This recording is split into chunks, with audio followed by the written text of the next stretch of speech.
10e anniversaire de la libération des camps de concentration et d'extermination, de la défaite du nazisme et du retour des déportés, nos pensées vont tout d'abord à tous ceux qui ne sont pas rentrés, victimes de la barbarie des oppresseurs nazis. Nous voulons aussi rappeler la longue incertitude et l'anxiété des familles guettant le retour des survivants, notamment au Lutetia, la joie des retrouvailles pour les uns et la détresse devant l'anéantissement terrible de l'espoir pour les autres. Le retour des déportés que nous commémorons aujourd'hui a symbolisé la défaite de la déshumanisation pratiquée systématiquement par les nazis et le triomphe de la liberté et des valeurs fondatrices de la civilisation.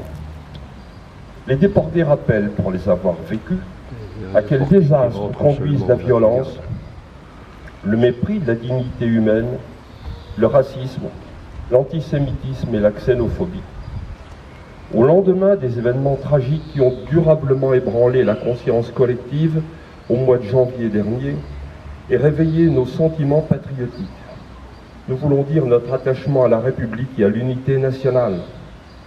L'oubli, la banalisation de l'horreur et de la violence, l'instrumentalisation de la peur et le rejet de l'autre sont les dangers réels qui menacent nos sociétés.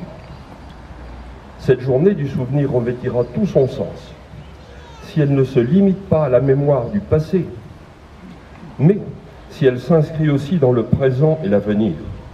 Il appartient aux nouvelles générations d'honorer l'action et les sacrifices des déportés en agissant pour que le respect de la dignité humaine, la solidarité et la liberté triomphent à nouveau dans un monde plus juste et plus pacifique.